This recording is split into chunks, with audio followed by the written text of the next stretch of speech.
إكرام الميت مش دفن. الموت شيء مرعب عموما، إنما هناك هو بداية الحياة وجزء منها، حتى إنه من أعظم الطقوس. كل ما كان في جماعات من الناس ليهم عادات وطقوس مختلفة في تفاصيل اليوم العادية، إنما الموت ده جديد. مش جديد على وجود عادات زي دي، إنما بالتأكيد هيكون جديد عليك أنت تحديدا معرفته. وراء كل حاجة بتحصل مجموعة حاجات. أنا مريم رجب في ما وراء الحاجات.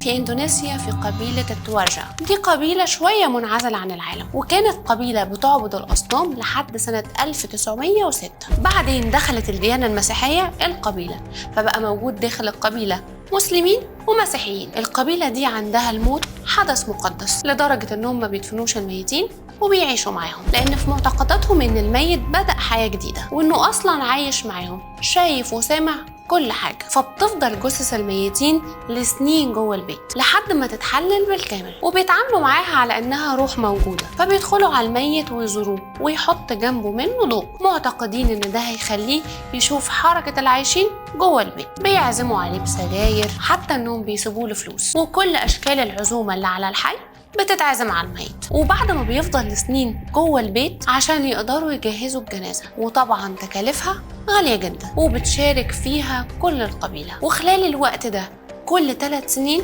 يعملوا نفس الطقس، يخرجوا الميت ويغيروا له هدوم احتفالا بيه، وكنوع منهم بيحافظوا على علاقتهم ببعض. وطبعا بيكونوا حريصين جدا على حقن الجثث الفورمالين علشان يحافظوا على جثة المتوفي أكبر قدر ممكن. بيحضروا ذبايح كتيرة جدا وبيرعوها بأحسن الطرق علشان تكون قربان لصعود روح الميت للعالم التاني، وبياكلوا كلهم مع بعض. وبعدين في مرحلة الدفن بيدفنوا الميت في الكهوف من غير دفن، يعني بيحطوه داخل فتحات الكهوف. أما إذا كان المتوفي طفل فبيدفنوه داخل فتحات الشجر، لأنهم معتقدين إن أرواح الأطفال دي هتشرب من داخل الشجر وتكبر كمان معاها علشان بعدين تتحول لملائكة. وده طبعا لو كان غريب عليك إنه في ناس بتعيش مع ميتين، ففي ناس تانية بتاكل الميتين. في الكاميرون في الجزر الاستوائية، هناك القبائل بتاكل الميتين، وده تعبير منهم عن الحب والاحترام. فأول ما يبدأ يكبر الشخص ويكون خلاص على وشك الموت، بيتجمعوا أهله وأصحابه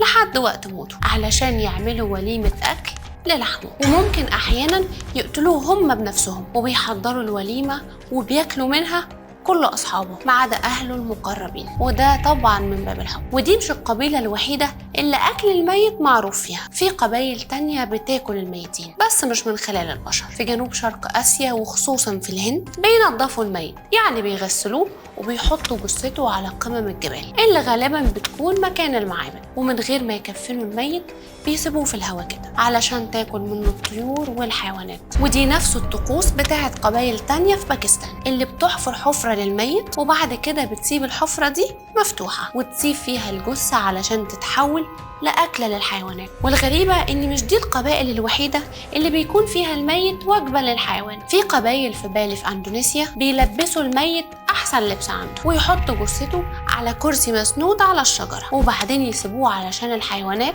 تاكل من لحمه، وبيحطوا اللي بيتبقى منه على الشجرة من فوق. قبيلة ورجادة في أندونيسيا رغم إنها قبيلة مسيحية، بس طرق الدفن غير المسيحية تماما، لأن الميت فيها بيتدفن بعد 10 سنين، ولكن برضه بطقوس معينة. يعني بيجي نحات بيعمل تمثال للمتوفي وهو واقف، وبعد 10 سنين تقدر أسرة المتوفي تدفنه تحت التمثال اللي عمله النحات. وده طبعا بعد ما تتذبح كمية كبيرة جدا من الخنازير اللي بتتوزع على القبيلة قبل مرحلة الدفن. ونفس الكلام بالنسبة لقبائل الماريانا، ودي موجودة في مدغشقر. الميت هناك بيتدفن خلال السنة 9 شهور بس، وال3 شهور التانيين بيكونوا وسط أهلهم، بيخرجوهم علشان يغيروا أكفانهم بأكفان جديدة. بس دول فرافيش شوية، لأنهم بيخرجوا الميت بزفة كبيرة وشايلينه في توابيت وبيرقصوا على أعلى الإيقاعات الموسيقية. وده طقس على حسب اعتقاداتهم بيفضل محافظ على صلة الأجداد بأحفادهم طول الوقت. كل العادات دي تخلينا نقول الحمد لله إننا مش من الأماكن دي،